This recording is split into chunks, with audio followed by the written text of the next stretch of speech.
In Beyond All Reason, there are three types of resources: metal, energy, and build power, which are all interconnected, and anything that you produce in a game requires some amount of each one of them. This is why you need to have a balanced economy to allow you to constantly produce units as well as scale. Just like in real life economy, in bar we have economical cycles, which can be affected by either external or internal factors. An example of an external factor could be somebody raiding your base, causing you to lose some of your production buildings, or it could be your res bot running out of trees to reclaim. An internal factor is mostly because of your own mistakes. For instance, you could be overproducing more than your economy can support, or you could be creating imbalances on how you're spending resources. For example, queuing up 10 Sheldons will cause you to spend more metal than the rest of the resources. Next, I'll make a table to illustrate some of the most important states in the economical cycle and the best corresponding actions to take in each one of those cases. The symbols that I'll be using are similar to a gas tank. So if this represents a resource bar, either metal or energy, empty and full, and any arbitrary value in between them I'll mark as a star.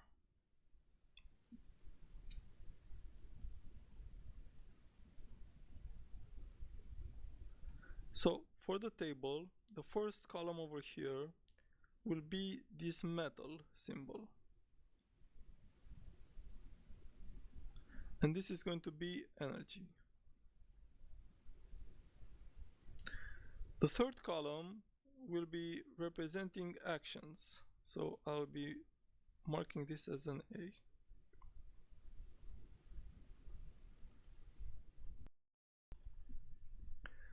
In a healthy economy, where you build units as well as scale, you want a balance between producing and consuming resources while still saving a buffer for rainy days.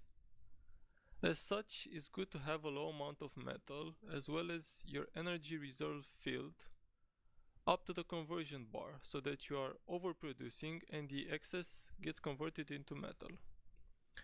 This allows great flexibility to switch production in case of emergency.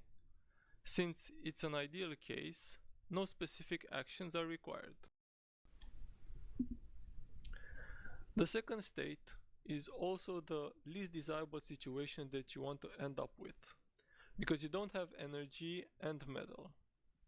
This usually happens when you're losing some sort of battle in the front line and you're desperately trying to pump up units. Now, stalling on metal isn't that big of a deal, but stalling on energy is. Your commander will lose its ability to cloak or degun. Your heavy lasers will stop firing, and your cloaked units will decloak.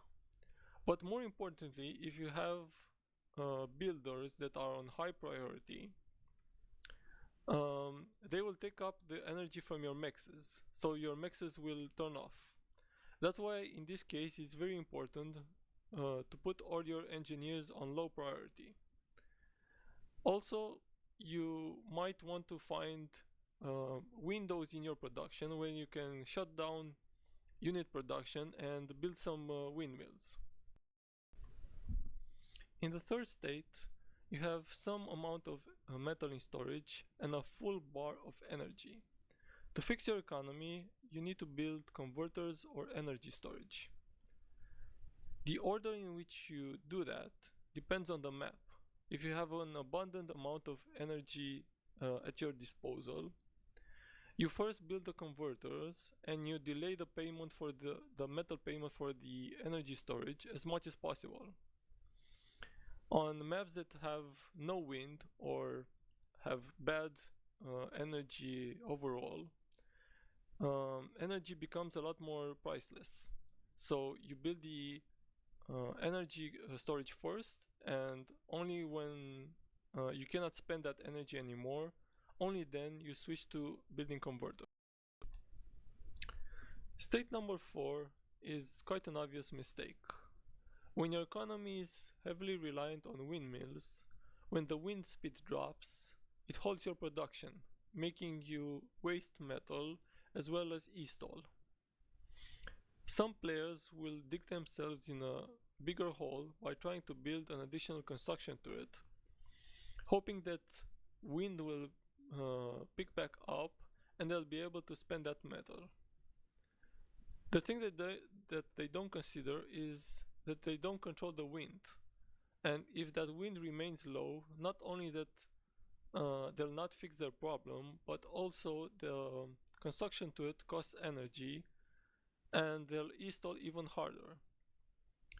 The best thing to do in this situation is to build energy.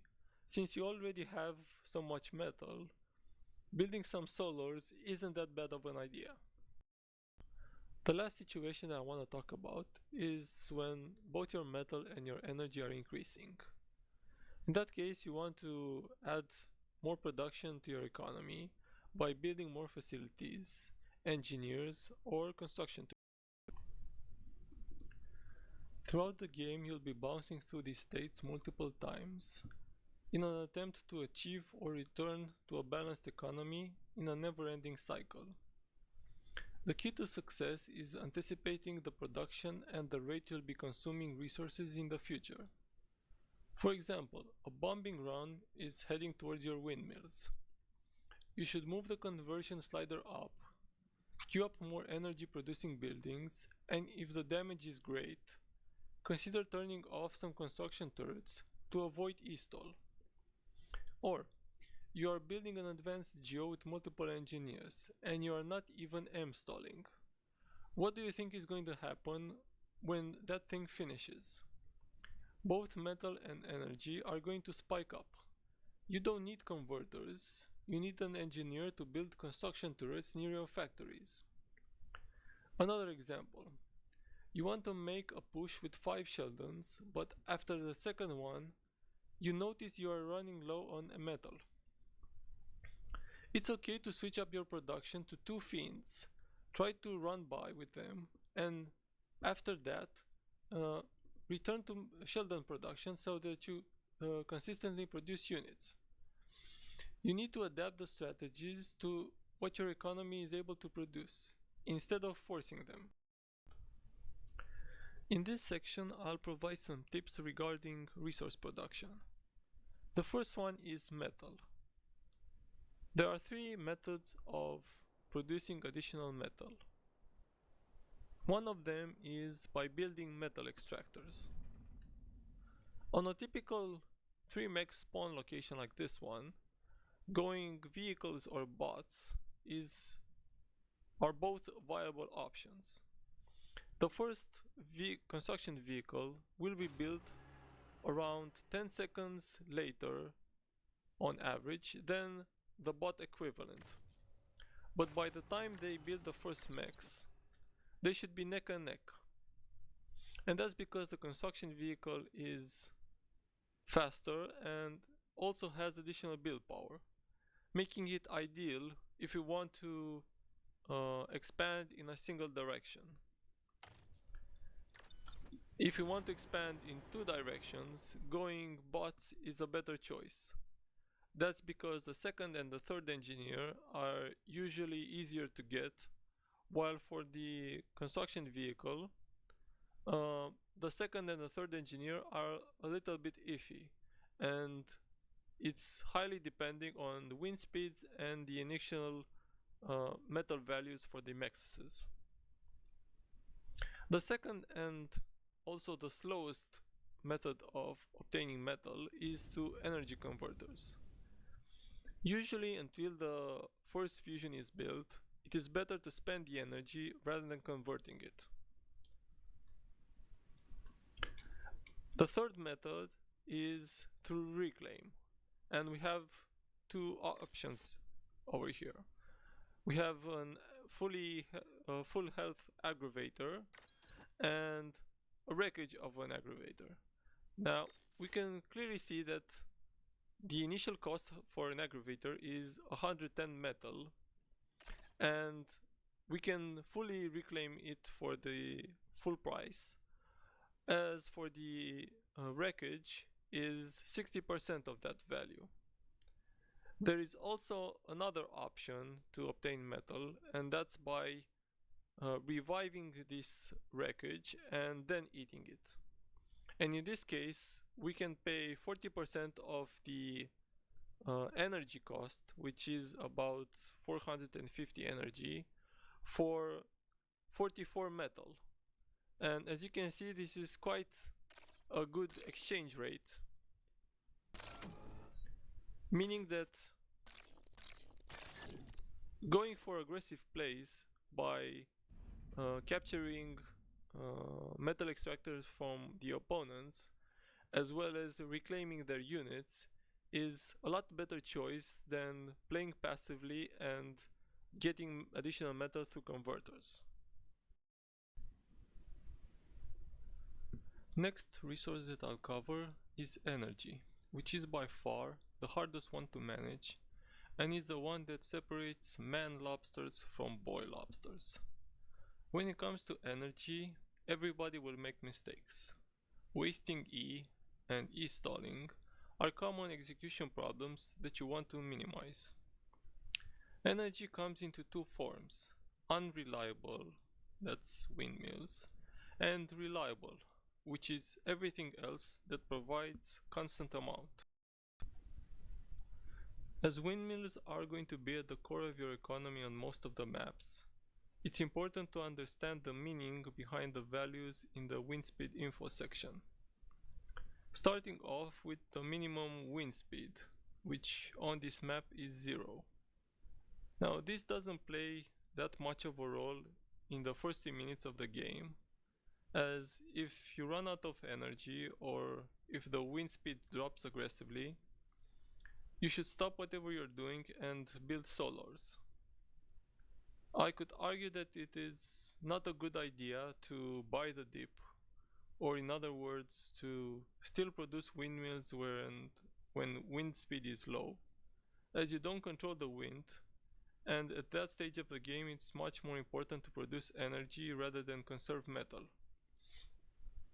When this value does matter is later on, if the wind speed is above 4, you could eat those solars and replace them with windmills, as if you have enough windmills, even with wind being at 4, you could still have a working economy. If that wind speed is not above 4, then you should only eat those solars and replace them with advanced solars later on. The maximum wind speed, which on this map is 10, determines how much you can scale your economy by building windmills, or in other words, how many windmills you should build. It is also an important factor when you decide your build order. Let's assume that you just started the game, you've built the first mechs, and now you have to decide between building 4 windmills, 2 windmills and a solar, or 2 solars. If the maximum wind speed, let's say it's 12, and the current speed is at maximum value, you might think that it is better to build 4 windmills rather than 2 solars, because it will provide you with 8 additional energy per second. But that value is only temporary, and as soon as wind speed drops, you'll find out that it's better if you have just built the 2 solars instead. Another thing to consider is the interval between the minimum and the maximum wind. If that interval is tight, that means that your energy production is going to be predictable, and you can control it by simply building converters. On the other hand, if that interval is broad, you're going to have huge spikes in your energy production, and that's why you need an energy storage as soon as possible, and to keep that conversion slider pretty high. Next up we have the average wind speed, which on this map is 7.5. As you might notice, average wind speed is not the minimum value plus the maximum divided by 2. It is a value in the upper bound of the interval. This average wind speed determines how good the windmills are in comparison to solars and advanced solars. It is also reflected in the wind risk. As you can see, it says that it only has a 27% chance of the wind speed to drop below 6. Now the comparison between windmills, solars and advanced solars are the topic for the next discussion. The best way I can describe the difference between those three is by having two separate comparison metrics. The first one is how much energy do they produce right now. For windmills, that's the current wind speed. For solars, that's 20, and for advanced solars, that's 75. The second comparison metric is how metal efficient they are. And luckily for us, the devs added an information here in the wind speed section. It says, it is better to build solar collectors when average wind speed is below 5 Armada or 6 Cortex. Now, why did they choose these two values? Well, when the wind speed is exactly 5 or 6 respectively, those windmills are equally metal efficient as a solar. Now if we look at Rosetta, we can see that average wind speed is 7.5, which means that for both factions, by theory, windmills outperform solars. That's also available for Coon Valley and for 95% of the maps, where windmills are better than solars on the long term. For advanced solars, I believe that for Armada, wind speed has to be above 7.5, and for Cortex it has to be above 8, I think.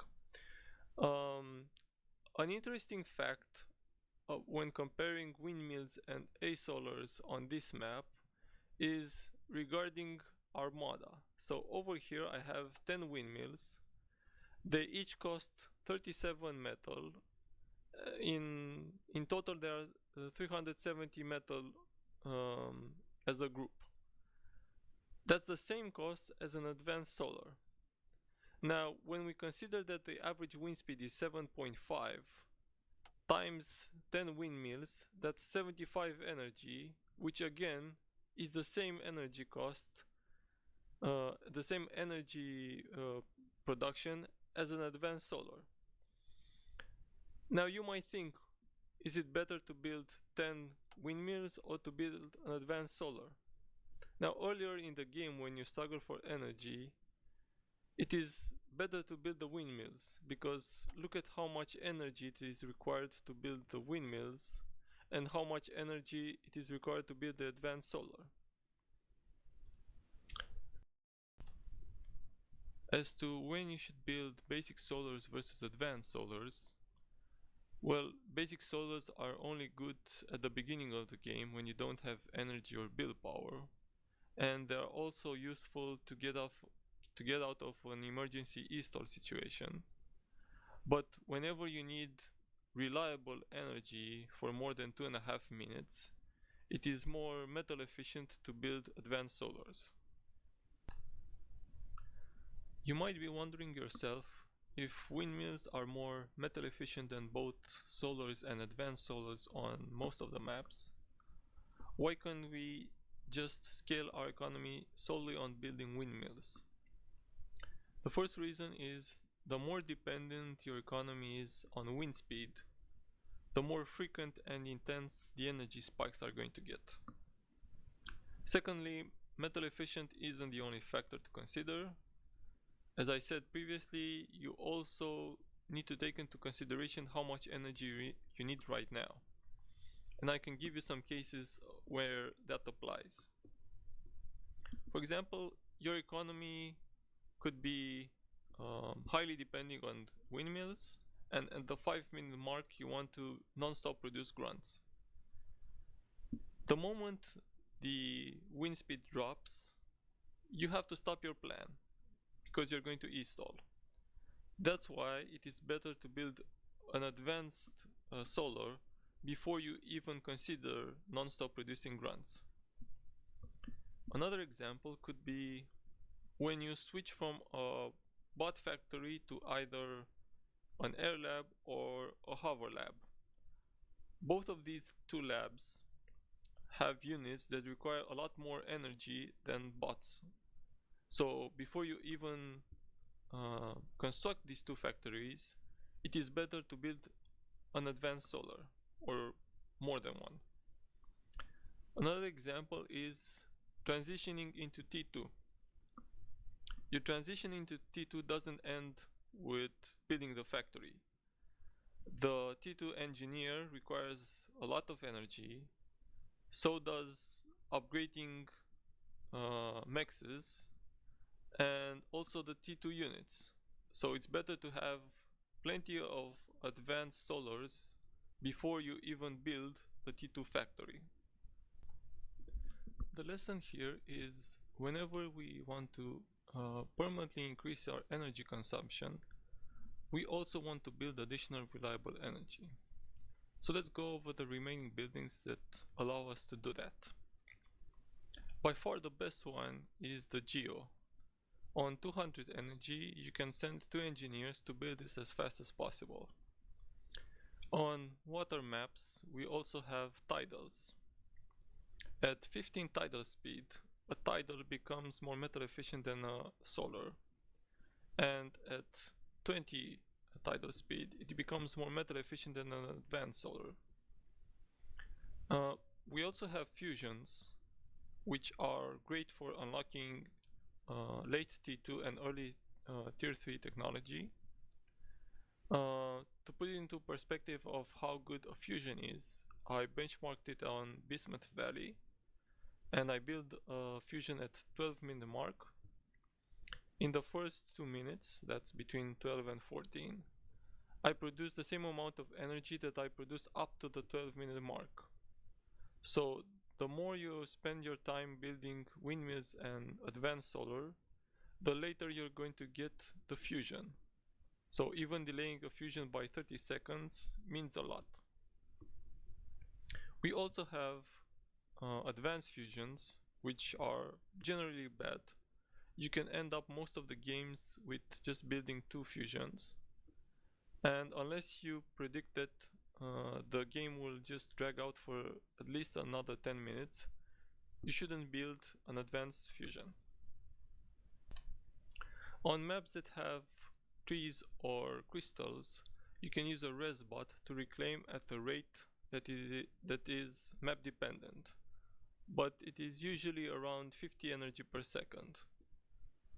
Engineers and commanders also generate resources.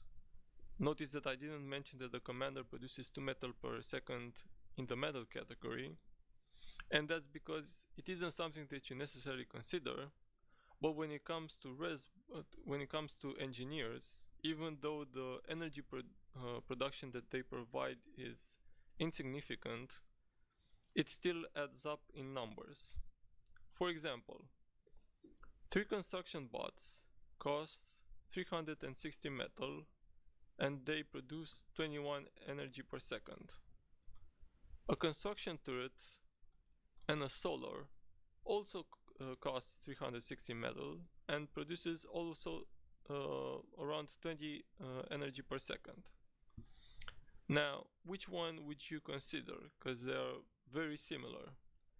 Personally, I will go for a construction turret if I have enough energy in the beginning of the game, as the construction turret it is better at defending your base, and you can put that build power anywhere in its range, while the construction bots need to move in a group and their pathfinding isn't always that great, and they can be easily gunned down by any raids. I usually go for the 3 construction bots when energy at the beginning of the game isn't that good. We can also generate 20 energy per second by building 2 construction vehicles. And with having them side by side with the other 2 groups, we can notice their pros and cons. The construction vehicles are fast to deploy, and they're the most efficient in terms of metal, but they also have the least amount of build power, 180. Construction bots are the best at providing build power, 240, but they have huge energy requirements. The construction turret and the solar are only providing 200 build power, which is in between the other 2 categories. The one downside is that it requires a lot of energy up front, but overall they require less energy than the other 2 categories. And another advantage is that it can put the build power anywhere in its range. And I think this is a good segue to move to the last category, which is about build power. Build power is an abnormal type of resource. You don't collect it or store it, you can't overflow it, you either have it or you don't. Even that isn't enough. Concentrating all your build power in the most useful spot is challenging when your base expands. Previously we've seen how we can use tier 1 Cortex bot constructors to efficiently deploy build power around. It works with Armada even better as their units are cheaper. In a parallel universe you might see Congo lines of construction bots assisting everywhere, but that's quite an improbable sight, as building engineers will prevent you from making units from the labs, and it is easier to deploy build power in the right place by transporting construction turrets. One trivia question is regarding having more build power will lead you to spending more resource.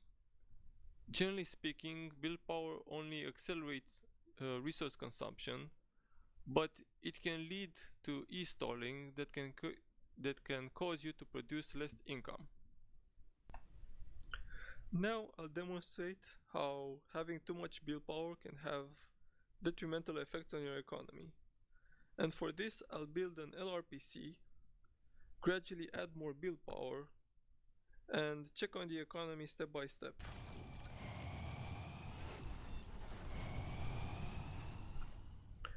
With a single construction turret building the LRPC, it takes about 7 minutes to build it. If I look at my economy, I'm overproducing metal, overproducing energy, and out of the 43 metal income, about 10 come from conversion. I can cut the build time in half by doubling my build power. So you can see the build time has cut in half, and if I look at my economy once again, nothing drastically happened. So I can do this one more time.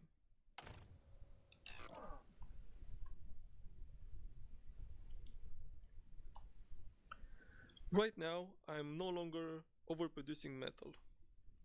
And that's because each time I double my production power, I'm also doubling the consumption rate for my resources. And for energy, that means that the excess is no longer enough for me to power all my converters.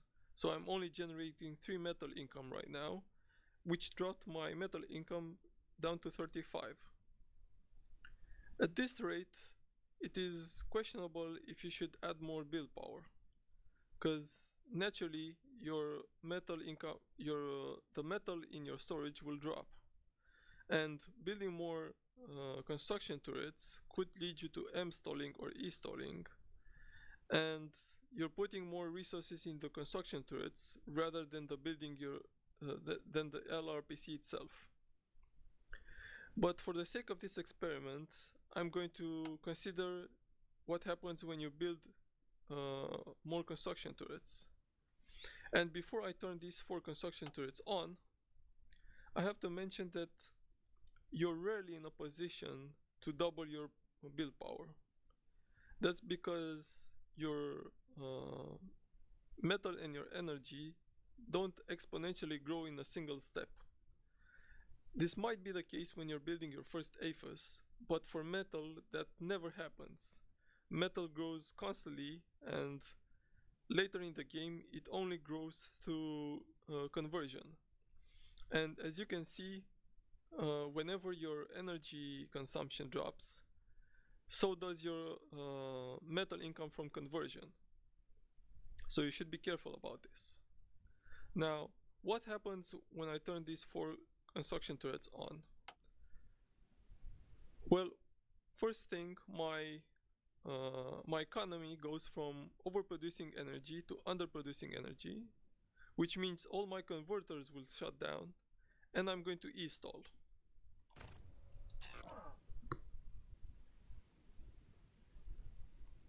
One thing to look at is that my metal income is as 32.